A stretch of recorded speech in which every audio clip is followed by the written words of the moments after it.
Hello, everyone. Welcome to this data importing webinar. My name is Peter, and I'm a technical support associate here at Upkeep. Today, we're going to be covering what it looks like to import any information that you have into the Upkeep system. All right, so just to give you a rundown of what our mission is, our goal here is for all of our users is to provide an easy to use tool to help streamline your workflows and ultimately provide you with the data that you need to take your maintenance program to the next level. So let's look at our agenda for today.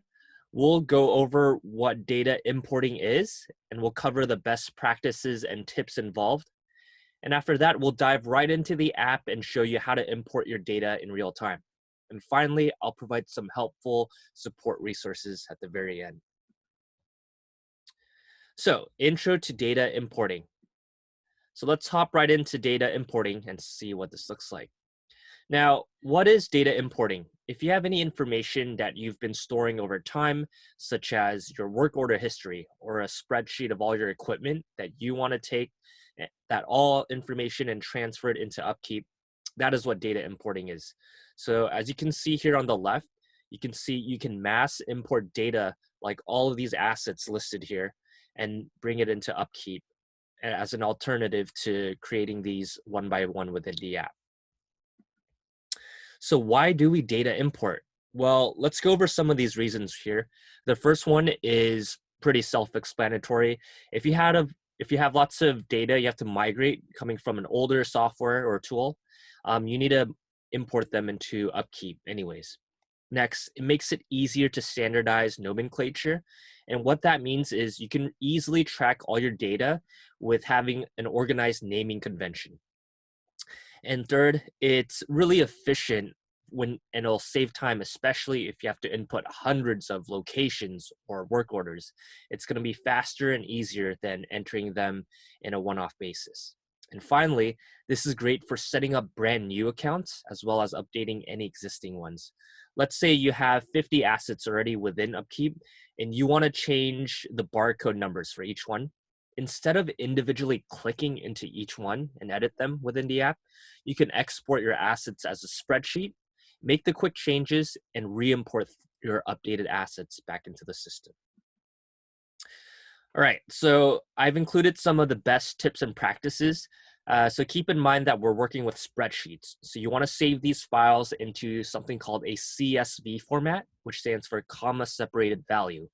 So this is similar to when you're saving a Word document.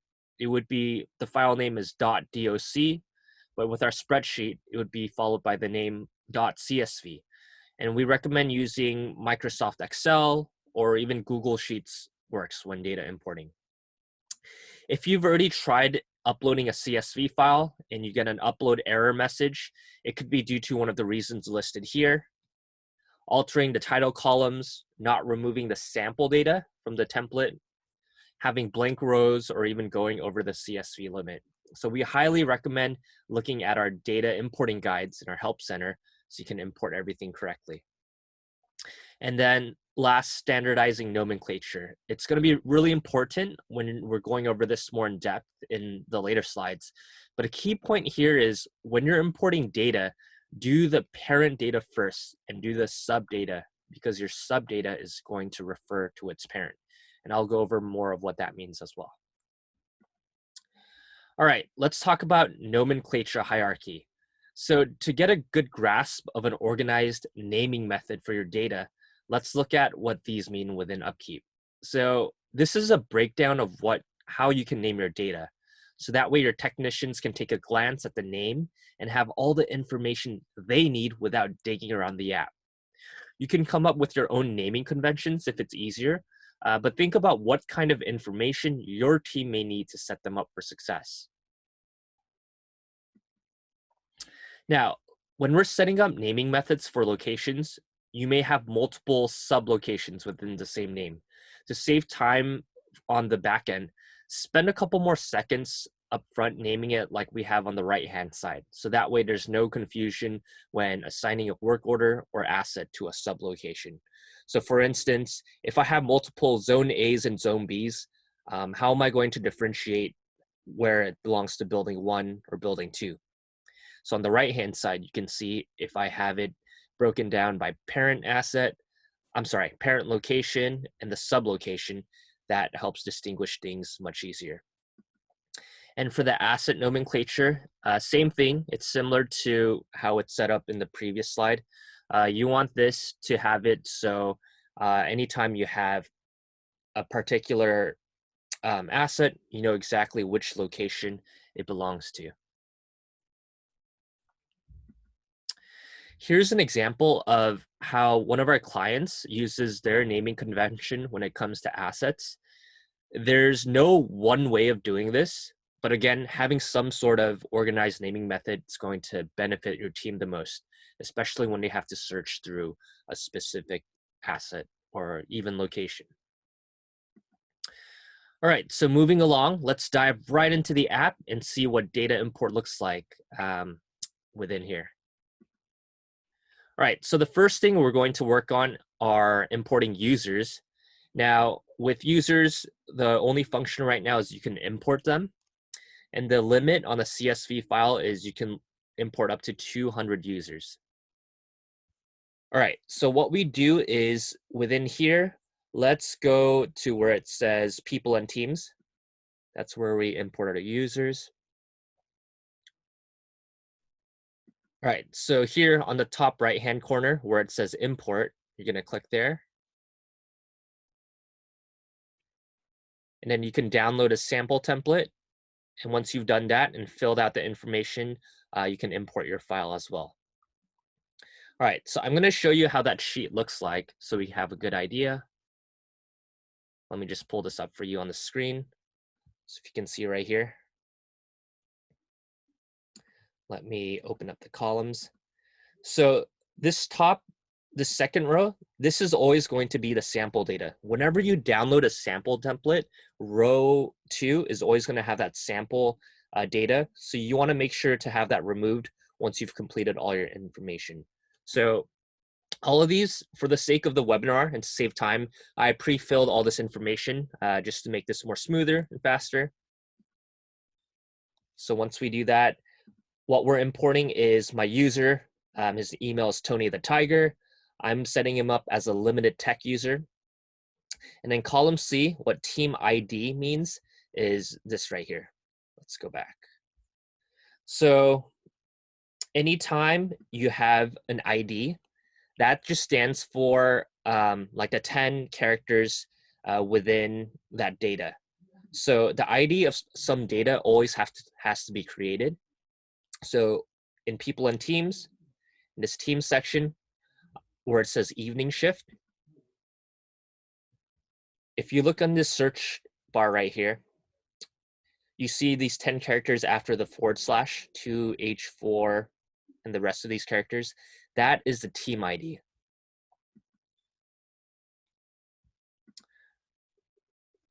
All right, so that's what that is. Now let's go ahead and import this and see how that looks like. So I'm going to import my file. So that was users. I'm going to select open. Oh, I got to make sure to save this first, and then it should go through. Let's import it one more time. Users, let's go here. There we go.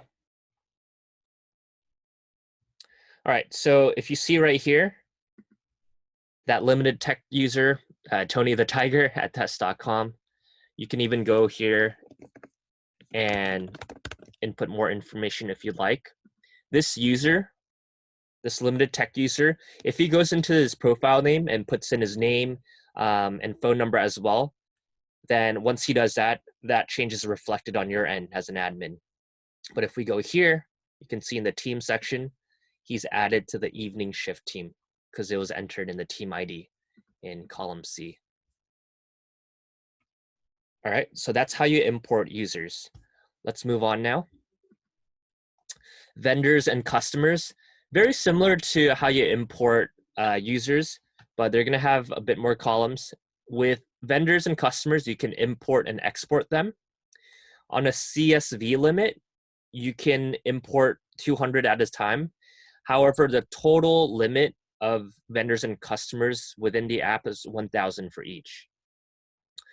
So vendors and customers, we would go here.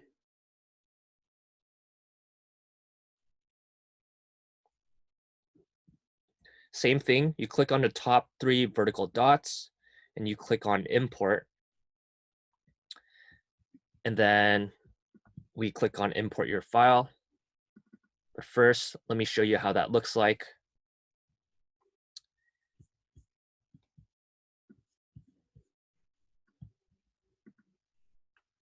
All right. So that's how that looks like. This is my vendor sheet, and I want to import my vendor Bob's Business right here. Again, sample data, take that out. So I'm going to delete that, save. And once I do that, I import my file.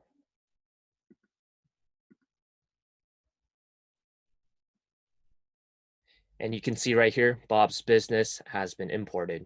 And if I click into his details, everything on that CSV file you saw, where it's his phone number, business address, website, etc., that's all reflected right here, all within the data. Customers, very similar. All you're doing is entering them just kind of like the vendor data. Again, I won't show you this because it's the same process, but to give you an example of what it looks like to export your vendors or customers data, it looks like this.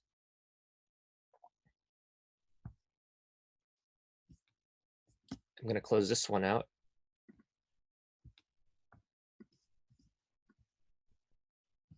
All right, so this is my exported CSV file of my customer data. Now, the difference between import and export CSV files is export files will always have like a vendor or asset ID. ID will always be in column A. So that's like the key difference there if you're unsure which one is the import, which one is the export CSV file. Okay, moving on. Let's go on to locations now. So there's a few key things to know about locations. You can import or export them, and the CSV file limit is 1,000 for these. So let's go right here to locations. So I have my locations as building 1 through 4. My sublocations are zone A and zone B. So let's say I want to import building 5. So what I do is I would click import. I would go through that same process, click on the second box, then the third.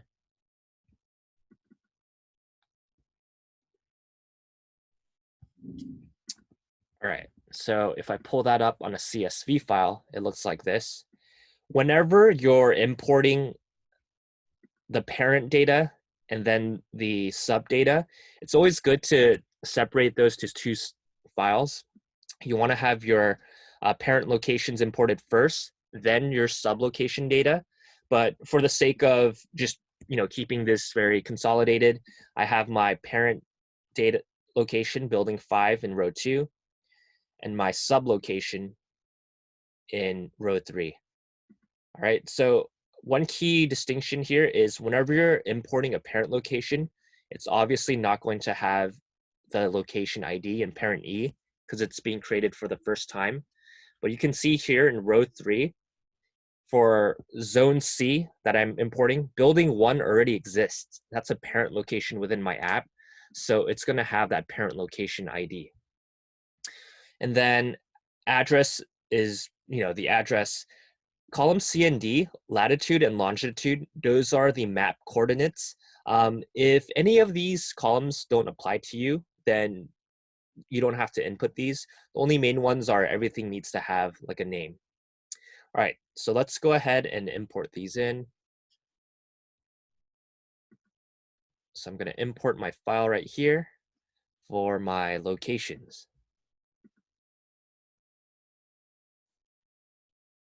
All right, so it went through successfully. So as you can see, that parent location building 5 has been imported. and it has the address, all the details I want. And that sublocation for building 1 zone C is also in here. All right, so that's how we know the import went successful.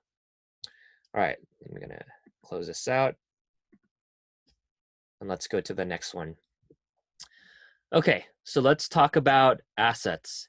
Now, with assets, you can do more than just importing and exporting. You can update the data as well. And again, that means if you have currently existing data within the assets, you can use a CSV file to change a certain part of the columns or data for those existing assets. And like locations, the CSV limit is 1,000. So let's go right in and see how that looks like. So assets right here, as you can see, I've utilized the organized naming method. It's going to be very helpful. I'm going to go here. So I'm going to go first with importing.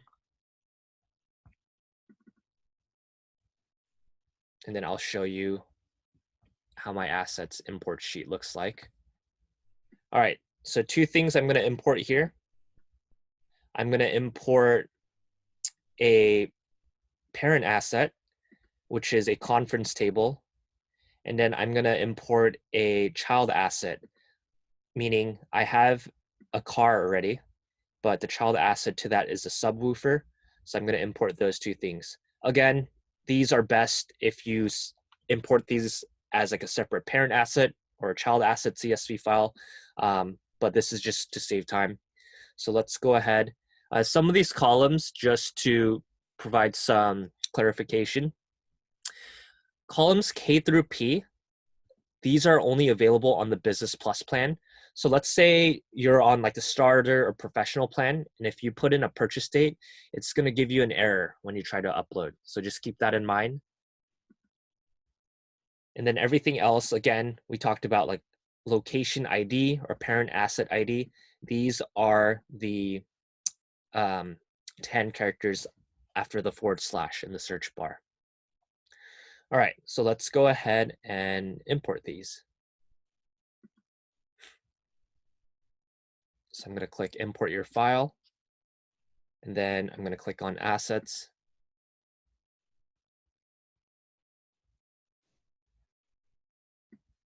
All right, so you can see it's in here. That child asset, the subwoofer to the car is in there. And then the other one, let me just check really quick. It was the conference table. That's also in here as well. Right here. Building 4, Zone A conference table. All right, so that's an example of importing. And also, if you ever need to see the IDs for certain data, it'll also have a table column right here. Now, say I wanted to make a change. I wanted to change this laptop wireless mouse. It was a typo. I wanted to put charger. And then if it's just, one asset you need to make a change to, you can easily just click into it and make the edits within the app. But let's say you have to make the changes to like 40 assets. It's a little tedious to do them one by one within the app. So there's something called updates. So I'm going to show you that right here. So when you're updating assets, you can click on download current assets. So I'm going to close that one because the import asset CSV file is done. This is how the update CSV file looks like. It looks similar to like the export files where it will have the IDs in column A. But just keep in mind, you always want to click the updates one to where it says download current assets file. All right, so what I want to do is change this wireless mouse to charger. And then let me just save that really quick. Updates test desktop. All right, so I've saved that right there. And now let's upload that updates CSV file called updates test.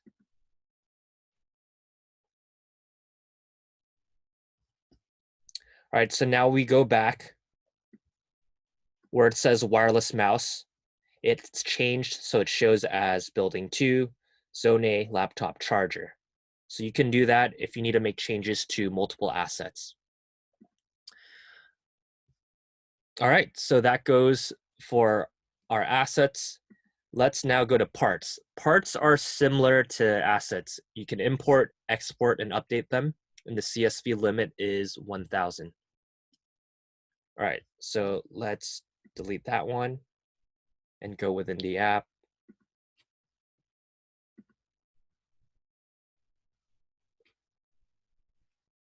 So I'm gonna go ahead and import parts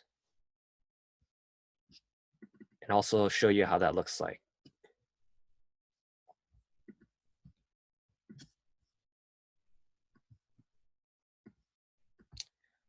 All right, so with parts, when doing any of the ID columns, such as assign vendor in column N, or even here, let me just spread these out. Like assign user ID, assign team ID, vendor or customer ID. You just want to make sure these things have been added to your account first.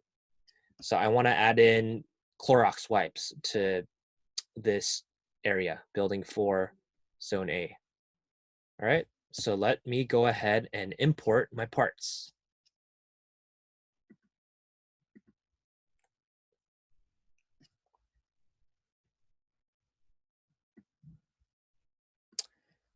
Okay, so you can see it's been imported. Building 4, zone A, Clorox wipes. All right, even the description with like the quantity, the cost, it's all in here.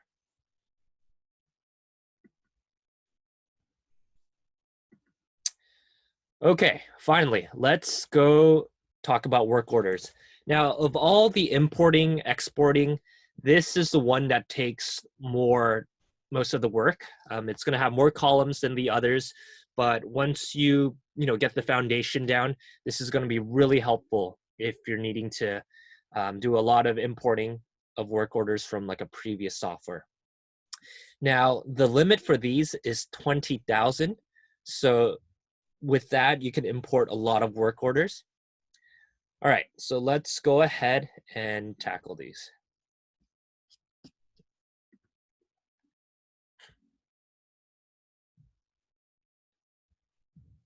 All right, so just like the others, click on the 3 dots. And you want to click on where it says import. All right, so you can download a sample CSV first. And once you fill out that information, then you'll put that completed CSV file here where it says drop your files here or choose file. So I'm going to show you a completed one.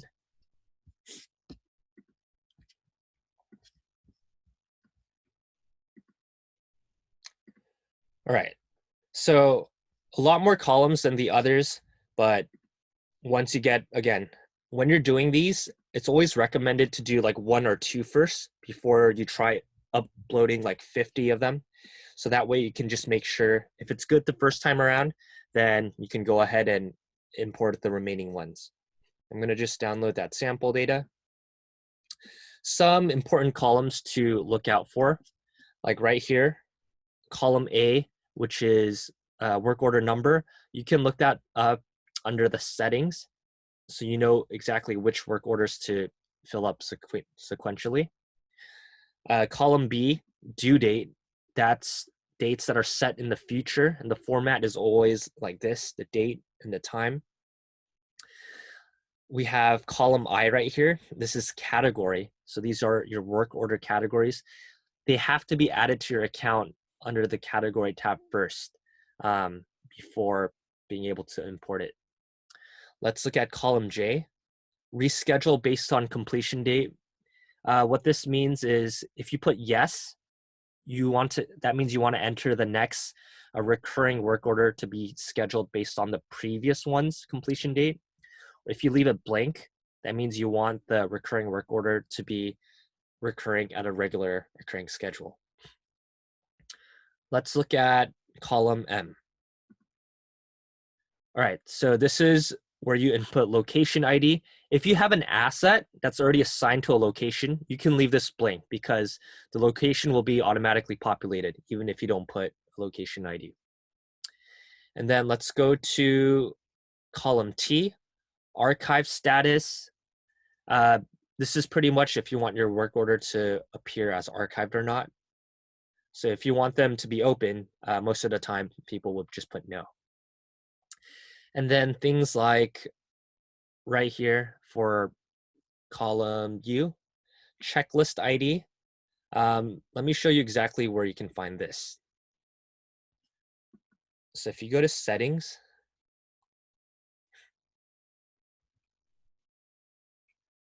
and you go to checklist, so fish tank inspection, that's the one I want. This is where you can find things like checklist ID. And then another one on there, I have files ID.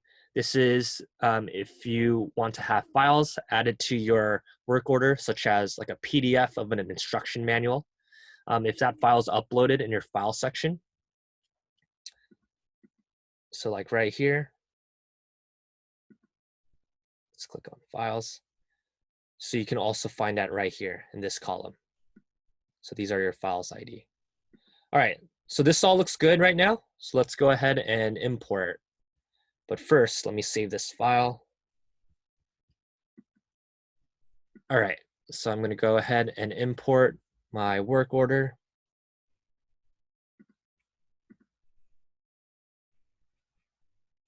And then after that, select import work order and proceed.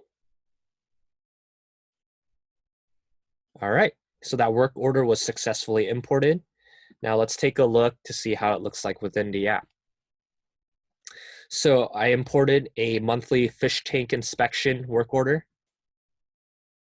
And once I click into it, you can see all that data that I wanted, that specific technician user, the location, the estimated time, those checklist ID I was talking about, which is shown here through the tasks, that files ID, the instruction manual or equipment manual, that's all in here. So once you fill out each column just one by one, then you'll have the data import successfully. All right, so another cool thing about when you're importing work orders, let's say you got an error message saying one of the columns was off. The good thing is if you go to import history, it'll show you all the imports that were successful and the ones that did not go through, where it says failed right here in status. If you click here where it says failed rows, it'll show you why it failed. So again, I talked about one of the columns about category. You need to make sure that categories have been added to your account under the category tab first before. If not, then it'll show up as a failed row. So that's the good thing here. It'll show you exactly what needs to be fixed in order for it to be successful. Okay, so let's just talk about another unique tool about work order exporting. So we can import, and when you're exporting to a CSV file, the awesome thing about this is you can export, a lot of these different columns right here. That's already checkmarked. But let's say you only want to export just a certain data, just these first four right here: work order, the due dates, and the completion dates. Then if I just click on export and press download file,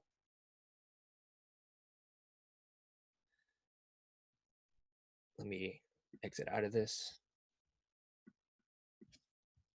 It'll be right here. Instead of having a lot of columns, I just have just the ones I need that's more relevant to my reporting. So that's a unique newer feature about work order exporting. Okay, final thing here, I promise. This is meters. We can also import and export meters. So let's just tackle that one, and that should wrap up the data importing. So I'm gonna go here where it says meters. I'm gonna click on the 3 vertical dots. I'm gonna click on import. So download sample template, and import your file. I'm going to show you how that looks like. All right, so I've got my meters import file right here.